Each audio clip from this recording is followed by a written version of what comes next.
Parce que, en fait, depuis très longtemps, alors Heinz pourrait dire ça mieux que moi, mais je pense qu'il y a quand même tout un courant de pensée philosophique qui nous invite à penser que les notions de masse et de matière sont presque identiques, ou en tout cas très fortement liées l'une à l'autre.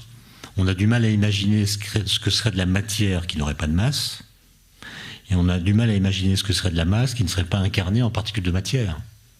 Donc dans notre esprit, dès qu'on pense à la matière, on pense à la masse, et dès qu'on pense à la masse, on pense à la matière. Et ces trois physiciens que j'ai cités tout à l'heure sont des gens qui disent « mais ce lien que nous faisons n'est peut-être pas légitime ». Et donc ils font une théorie, ils font des calculs dans ce qu'on appelle la théorie quantique des champs. C'est un peu compliqué, mais l'idée est assez simple. Ils imaginent que dans le vide, il y a quelque chose qu'ils appellent un champ, ce qu'on appelle un champ quantique. C'est une sorte de grandeur qui est partout présente, un peu comme un champ de température. Et ce champ, il a la même valeur en tout point, donc il est homogène, il est uniforme, et il est partout présent dans l'espace. Et les particules, qui n'ont pas de masse, puisque c'est ce qu'indiquent les équations, interagissent plus ou moins fortement avec ce vide. Et c'est l'interaction avec ce champ qui est dans le vide qui va plus ou moins les ralentir et donc leur donner une inertie plus ou moins grande.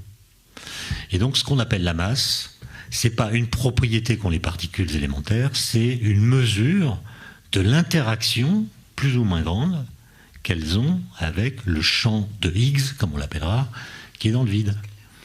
Et donc ça, c'est une idée de 1964 qui a pu être insérée dans le modèle standard.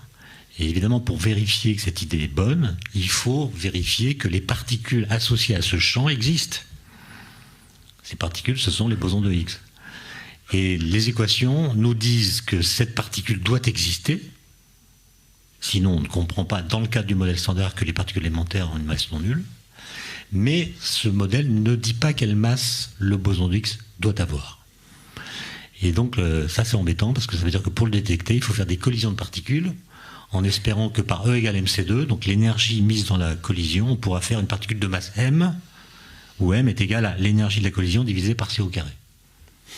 Et quand on ne connaît pas la masse, il faut tout tenter. Donc on a fait une machine de 27 km dans un tunnel, une machine qui a été inaugurée en 1989, qui s'appelait le LEP, qui était un collisionneur d'électrons et de positrons, et on n'a pas vu le boson de Higgs.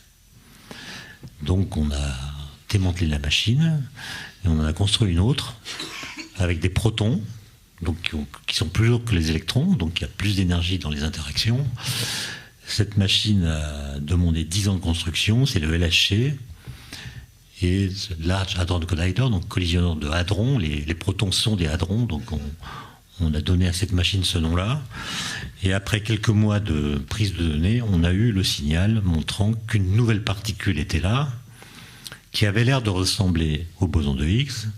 Et puis après des mois de vérification, on s'est rendu compte que cette particule nouvelle était exactement le boson de Higgs.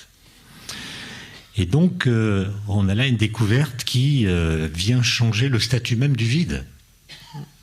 C'est une expérience sur le vide. Le vide qui n'est pas vide, c'est le vide quantique.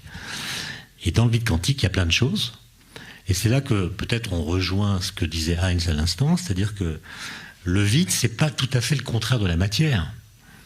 Le vide, en fait, le vide quantique, c'est le prologue de la matière. C'est-à-dire que c'est une sorte de réservoir qui contient la possibilité d'existence de toutes les particules de matière. Parce que dans le langage courant, le vide, c'est ce qui reste quand on a tout enlevé.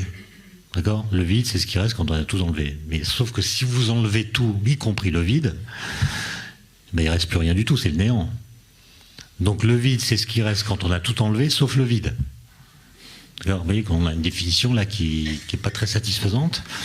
Et donc ce qu'on appelle le vide dépend du cadre théorique qu'on choisit pour définir le vide. Ouais. Donc si vous êtes dans la physique de Newton, par exemple, le vide, c'est ce qui reste quand vous avez enlevé tous les objets physiques. Les particules, de lumière, de matière, tout ce que vous voulez. Il reste l'espace et le temps. Donc le vide, c'est l'espace-temps, en fait.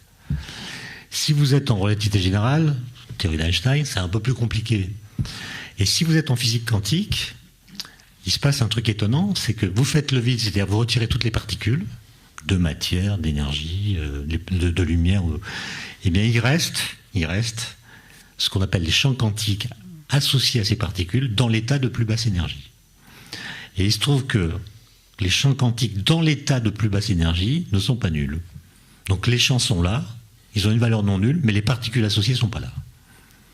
Et donc on dit que le vide contient des particules virtuelles, c'est-à-dire des particules qui n'ont pas assez d'énergie pour exister vraiment.